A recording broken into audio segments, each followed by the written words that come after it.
오늘 본문 말씀은 성탄절이 다가오면은 주로 많이 보고 듣는 본문의 말씀입니다. 일명 동방박사 이야기이죠. 오늘 동방박사 이야기를 통해서 보면은 아기 예수님을 간절하게 찾는 두 부류의 사람이 있습니다. 한 사람은 헤롯이라고 하는 왕이고, 또 한 부류의 사람들은 동방에서 온 박사들입니다. 오늘 본문에 보게 되면은 헤롯의 입에서도 당신들이 찾거들랑 나에게 좀 알려달라, 나도 그에게 가서 경배하고 싶다, 그렇게 얘기를 하고 있어요. 동방 박사들 역시 먼 땅에서 먼 길을 돌아서 예루살렘에 도착한 목적이 바로 경배하기 위해서 왔노라, 그렇게 고백을 하고 있고요. 어쨌든 그들의 입술을 통해서 고백한 고백은 동일한 고백이에요. 그리고 간절히 찾고 있어요. 그런데 의도는 다르죠. 목적은 다르죠. 동방의 박사들은 정말 경배를 하고 싶었던 것이죠.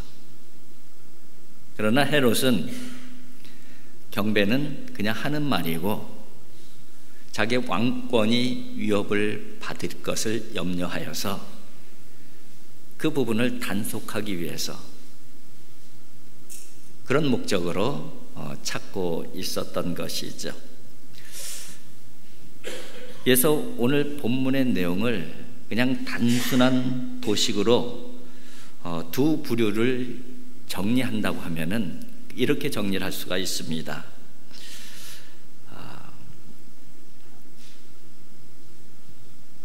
자기를 위한 목적을 가지고 아기 예수를 찾는 사람,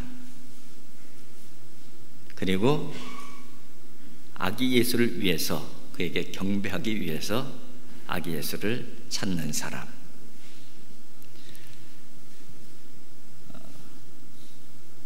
성경을 연구하는 신학자들 중에도 크게 두 부류의 신학자들이 있습니다. 성경이 정말 하나님의 말씀이고 진리라는 것을 더 분명하게 증명해내고, 또 그 부분을 많은 사람들에게 전달해 주기 위해서 연구하는 학자들이 있죠. 그런가 하면은 성경이 진리가 아닌 것을 증명해 내려고 성경을 연구하는 사람들도 있습니다. 정말 두 부류 다 열정을 가지고 성경을 연구하는 사람들이에요. 다르죠. 한 부류의 사람은 진리임을 증명하기 위해서 연구하는 사람들이 있고, 한 부류의 사람은 진리가 아닌 것을 증명하기 위해서 연구하는 사람들이 있는 것이죠. 우리가 지금 예배당에 나왔습니다. 교회에 나왔어요. 교회를 나오는 사람들도 크게 나눈다면 두 부류의 목적을 가지고 있는 사람으로 나눌 수가 있는 것이죠. 나를 위한 목적을 가지고 나온 사람들이 있고, 정말 하나님 앞에 참된 예배자로 나온 사람들이 있는 것이죠. 쉽게 표현하면은 나를 위해서 나온 사람이 있고 주님을 위해서 나온 사람들이 있다는 것이죠. 사실은 대개 신앙생활 처음 하는 경우에는 다 나를 위해서 나오는 거예요. 누구나 할 것 없어요. 처음부터 주님을 위해서 교회 나온 사람이 어디 있겠어요? 처음부터 하나님을 예배하고 경배하는 것을 목적으로 나온 사람이 어디 있겠어요? 처음에는 다 자기를 위해서 나오는 거예요. 그런데 하나님의 말씀을 통해서 또 성령의 도우심을 통해서 하나님이 누구이신지를 알면서 하나님의 사랑이 얼마나 큰지를 알면서 점점 신앙이 성숙해지면서 나를 위한 발걸음이 주님을 위한 발걸음으로 변해가는 거예요. 그것을 우리는 성숙이라고 부르고 있습니다. 그래요. 성숙한 사람의 목적은 다르죠. 내가 목적이 아니라 주님이 목적이 되어지는 것입니다. 오늘 동방박사들이 아기 예수님을 찾아가는 모습에는 주님을 위해 주님께 나오는 사람들의 신앙적 모습이 담겨져 있어요. 참으로 주님을 경배하기 위해서 주님을 찾는 사람들은 아기 예수님을 찾아 나선 동방박사의 모습을 눈여겨볼 필요가 있습니다. 오늘 본문 말씀 1절, 2절 쭉 이어지는데 오늘 2절에는 이렇게 기록이 되어져 있습니다. 유대인의 왕으로 나신 이가 어디 계시냐? 우리가 동방에서 그의 별을 보고 그에게 경배하러 왔노라 하니, 그의 별을 보고 그에게 경배하러 왔노라. 그런데 별을 보고선 경배하러 예루살렘에 도착했는데 동방박사들이 사실은 한 가지 질문이 생겨요. 지금 동방박사라고 그랬는데 동방이라고 하면 페르시아를 의미하고요. 좀 더 정확한 지역을 말한다면 이란 정도 이야기를 할 수가 있어요. 지금은. 근데 굉장히 먼 길이에요. 그리고 예루살렘하고는 유대인들하고는 굉장히 거리적으로 많이 떨어진 지역이에요. 그런데 어떻게 유대인도 아닌 사람들이, 그렇게 멀리 떨어져 있는 사람들이 별을 보고 이스라엘의 메시아가 탄생했다는 것을 어떻게 알았을까? 그렇잖아요.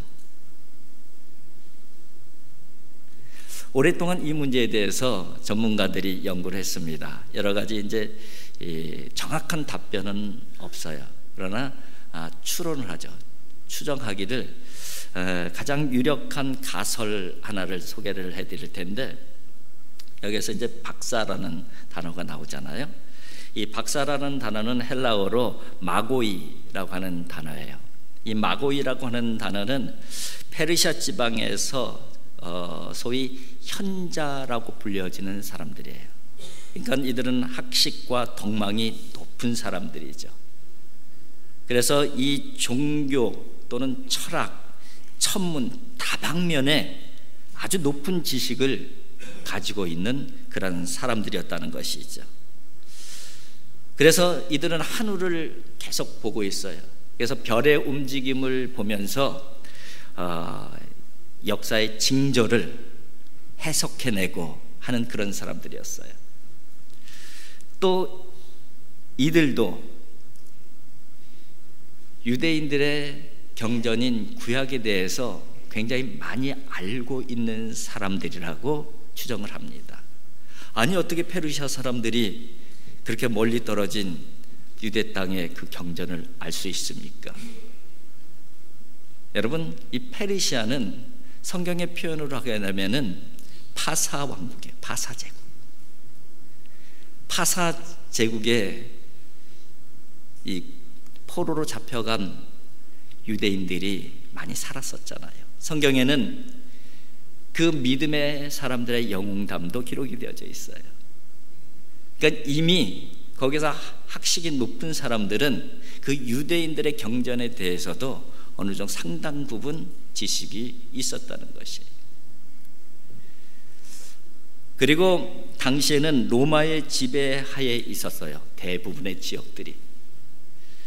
그래서 로마의 지배 아래에 있는 모든 나라들의 백성들의 억압과 고통의 현실을 누구보다도 잘 알고 직시하고 있었던 의식 있는 지식인들이다. 그렇게 추정을 합니다. 그래서 이런 사람들이 이 하늘을 보고 있었다. 그런데 특별한 별을 발견하게 됐던 것이죠. 예전에는 듣지도 못했고 보지도 못했던 별의 움직임이 보여지기 시작한 거예요. 그래서 도대체 저게 뭐냐? 연구를 하기 시작한 것이죠. 그래서 결론을 도출해냈습니다. 바로 유대 땅에 메시아가 탄생했다. 그렇게 도출을 해냈다는 것입니다. 이것은 하나의 추정입니다. 그러나 이 추정과 오늘 본문 말씀을 통해서 분명한 몇 가지가 있어요. 그것은 동방 박사들은 메시아 탄생의 예언에 대해서 알고 있었다는 거예요. 그리고 이들은 매일 밤 하늘을 바라보면서 메시아 탄생을 기다리고 있었던 사람들이라는 것이죠. 그러다가 메시아의 탄생을 알리는 징조를 본 사람들이라는 거예요.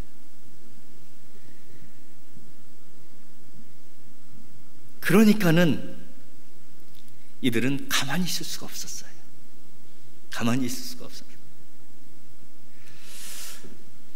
이 본문 말씀을 묵상하면서 이런 생각이 들었습니다.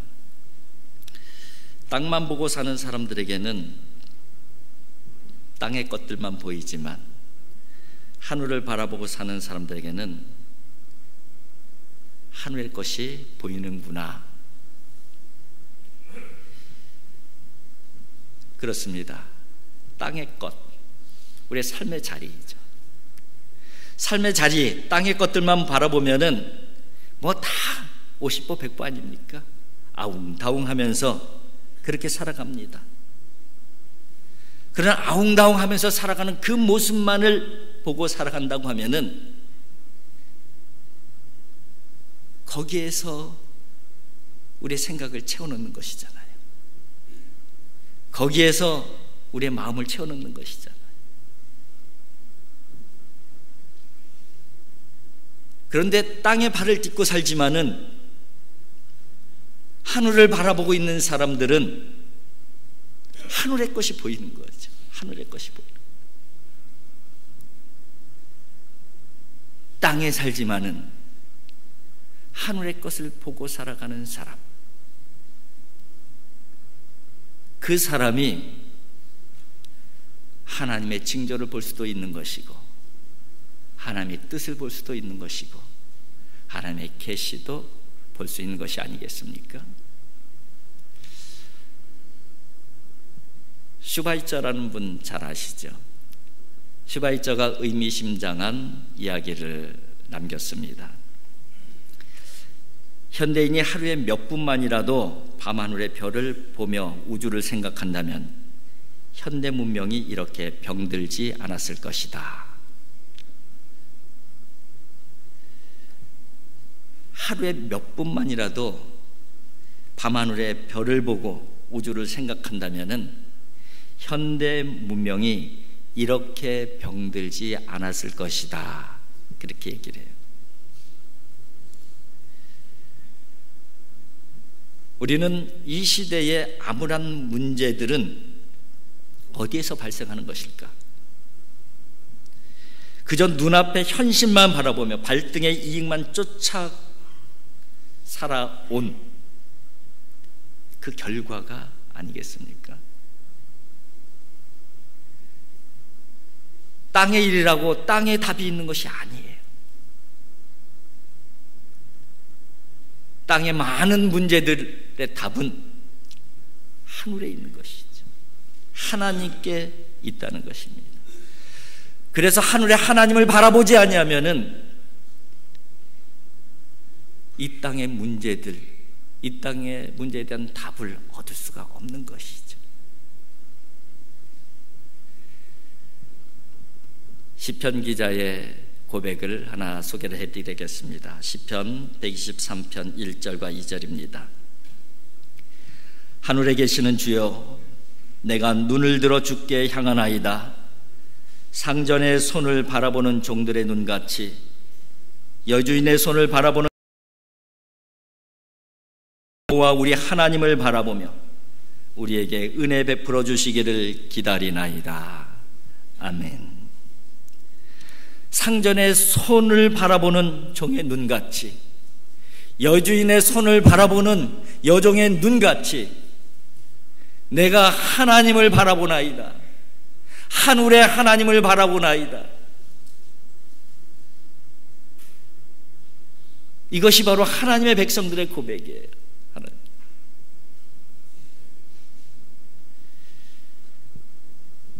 눈을 들어 하늘을 바라보는 사람들에게 하나님께서는 하나님의 뜻을 알려주시는 것이죠. 하나님의 은혜를 베풀어 주시는 것이죠. 하늘을 바라보고 하나님의 뜻을 헤아리며 하나님의 은총 가운데 살아가는 하나님의 백성들이 되어질 수 있기를 주님의 이름으로 축복을 드립니다. 오늘 본문 말씀 두 번째로 볼 본문은 1절입니다. 1절 말씀을 같이 한번 읽어볼까요? 헤롯 왕 때에 예수께서 유대 베들레헴에서 나심에 동방으로부터 박사들이 예루살렘에 이르러 말하되, 동방으로부터 박사들이 예루살렘에 이르렀다, 그렇게 말씀하고 있어요. 한마디로 말해서 먼 길을 왔다는 것입니다. 잠깐 앞에서 말씀드렸지만은 페르시아, 이란에서 예루살렘까지 오려면은 당시의 상황으로는 말이나 낙타를 타고 왔다 하더라도 한 달 이상이 걸리는 거리예요. 유브라테스 강도 건너야 되고 티그리스 강도 건너야 돼요. 많은 산들도 넘어야 돼요. 사막도 가로질러야 돼요. 그런 길입니다. 또 별을 따라서 이동했기 때문에 한낮에는 이동하기가 쉽지 않았을 거예요. 주로 밤에만 움직였을 거예요. 여러분, 여행하는 사람들은 밤에는 움직이질 않아요. 근데 이들은 밤에만 움직여야 됐어요. 얼마나 고된 여정이었었고 얼마나 힘든 여정이었음을 미루어 짐작을 할 수가 있는 것이죠.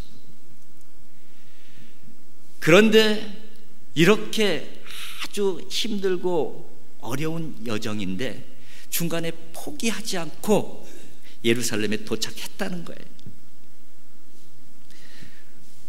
어떻게 이 동방의 박사들이 중간에 포기하지 않고 이 예루살렘까지 그 험난한 여정길을 걸어왔을까?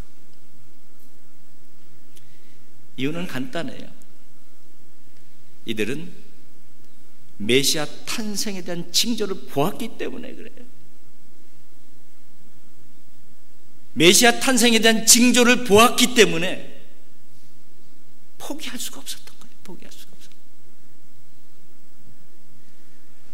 그리고 그들에게는 강한 소원이 생겼어요. 그분께 가서 우리가 꼭 경배하자. 경배드리자. 경배드리고 싶은 간절한 소원이 생겼어요. 그 이유 때문에 동방의 박사들은 그 험난한 여정 가운데 포기를 몰랐었던 것이죠. 사실 우리가 교회 나온다는 것도 쉬운 일은 아닙니다. 교회 나오는 것도 여러 가지 크고 작은 장애물들이 있어요. 오늘은 뭐 날씨가 조금 풀렸지만은 또 비가 오잖아요. 또 한동안 날씨가 얼마나 추웠어요. 눈이 와서 또 빙판도 있었죠. 이런 부분들이 교회 나오는데 참 큰 걸림돌이 되는 분들도 많아요. 연세 드시거나 건강이 여의치 않은 분들은 더더욱 그러시잖아요.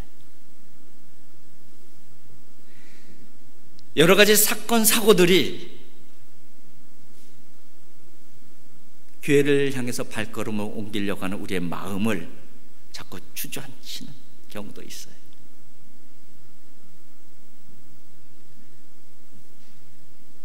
우리 교우들은 집이 멋진 분들이 많잖아요. 집이 멀다는 것 자체도 사실은 참 걸림돌이에요. 뭐 아시는 분들은 아시겠지만은 강릉에서 오시는 집사님도 계시잖아요.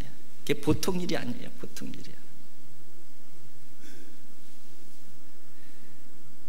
또 요즘은 교회 공사 중이잖아요. 교회 와도 몸둘 데가 별로 없는 거예요.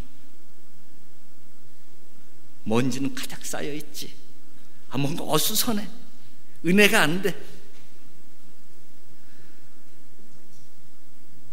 이런저런 요소들이 우리가 주의 전으로 발걸음을 옮기는 것에 작은 걸림돌이 되어지는 것이죠. 그래도 우리는 주의 존전을 찾았잖아요. 여러분, 이런저런 걸림돌이 있음에도 불구하고 여러분들이 주의 전을 찾은 이유가 뭡니까? 우리가 하나님을 알기 때문에 그렇잖아요. 하나님의 사랑을 알기 때문에 그렇잖아요.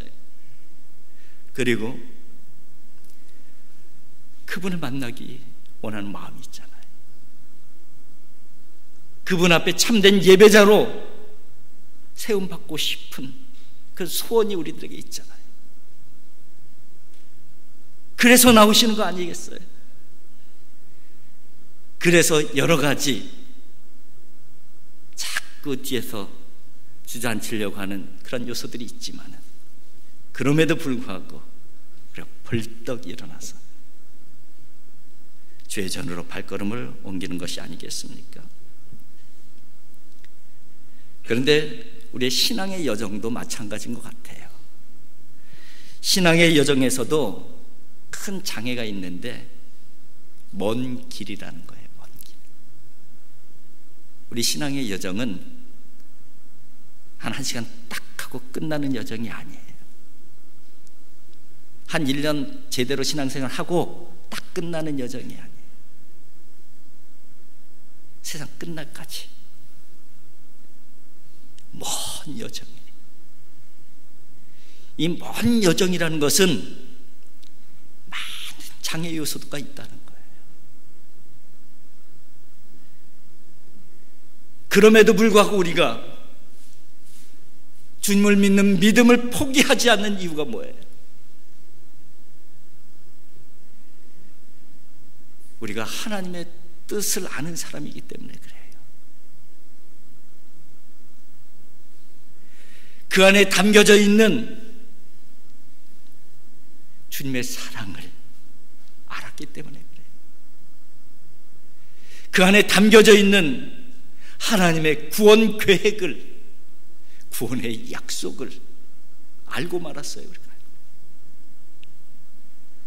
그래서 우리는 어떤 장애물이 우리 앞에 있더라도 우리의 신앙의 여정을 포기할 수가 없는 사람들.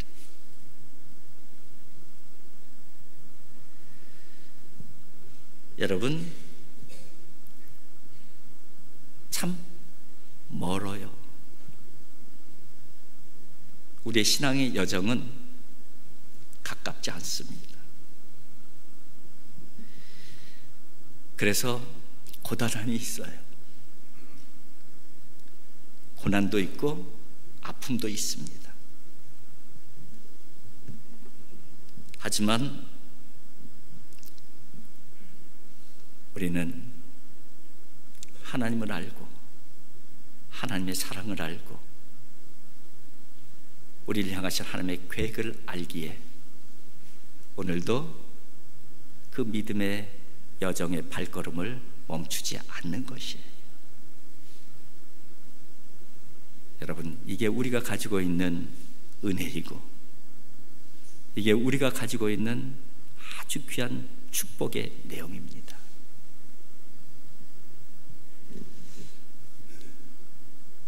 동방 박사들은 드디어 꿈에 그리던 아기 예수님을 만나게 돼요. 그리고 그들이 준비한 보배합을 열어서 예물을 그 아기 예수께 올려드립니다. 오늘 본문에는 11절에 표현이 되어져 있어요. 11절을 같이 한번 읽겠습니다. 11절입니다. 집에 들어가 아기와 그의 어머니 마리아가 함께 있는 것을 보고 엎드려 경배하고 보배합을 열어 황금과 유황과 모략 예물로 드리니라. 동방 박사들은 귀한 예물을 준비했어요. 이들이 이 귀한 예물을 준비했다는 것은 정말 그들은 탄생하신 메시아에게 경배하고자 하는 마음이 얼마나 간절했고 진짜 소원인지를 알려주는 거예요. 그런데 이 세 가지 예물에는 하나님께서 이 아기 예수님에 대한 내용을 담아 놓으셨어요. 황금은 왕하고 연결이 되어져 있는 예물입니다. 왕께 올려드리는 가장 대표적인 예물이 황금이에요. 그리고 왕을 표현하는 가장 중요한 보석이 황금이에요. 이분은 진정한 왕이심을 보여주는 것이죠.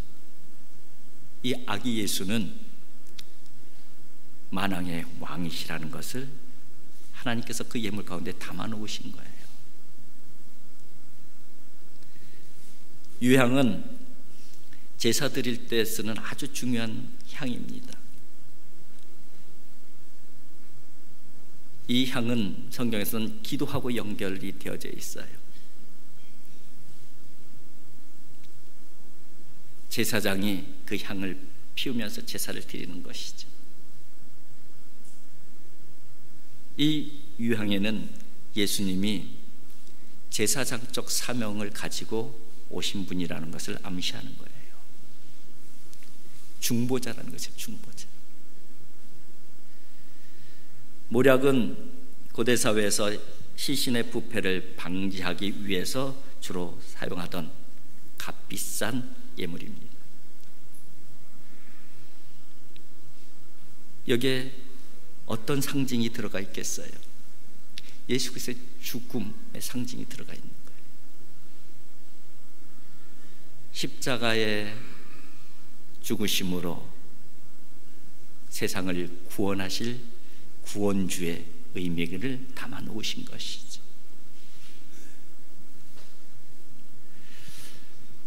우리가 주님 앞에 나올 때에 우리도 예물 준비하잖아요.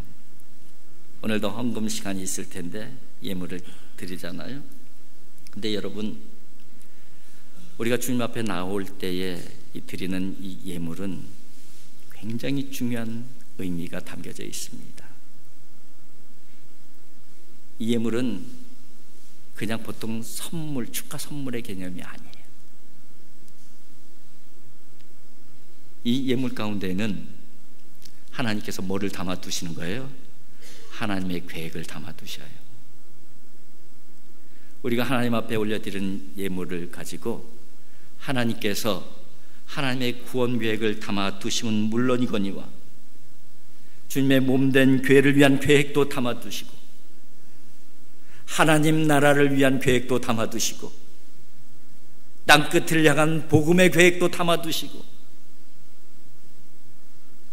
그래서 이 예물이 사용되는 곳곳마다 복음의 역사가 일어나게 하시고 하나님 나라의 역사가 일어나게 하시고 하나님의 놀라운 역사를 교회를 통해서 보여주시는 그런 역사의 씨앗으로 하나님께서 사용하시는 것이죠.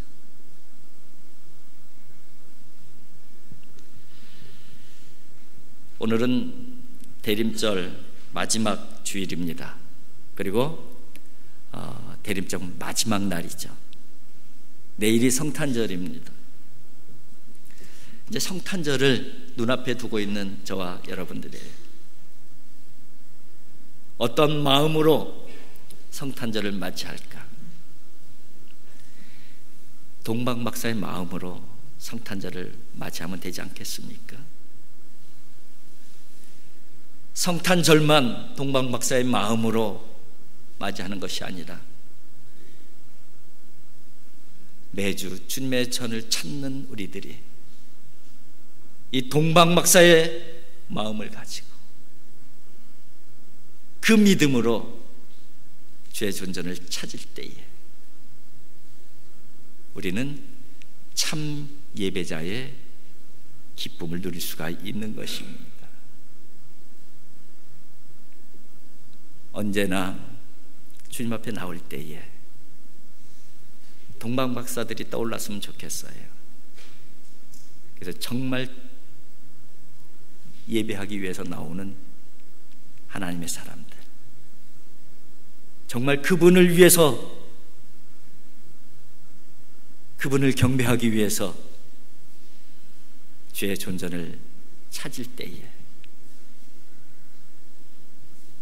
그런 하나님의 사람들에게 하나님께서 마음에 넣어주시는 그 기쁨이 얼마나 큰 기쁨인지, 그 기쁨을 누릴 수 있는 하나님의 사람들이 되어질 수 있기를 주님의 이름으로 축복을 드립니다. 기도하겠습니다.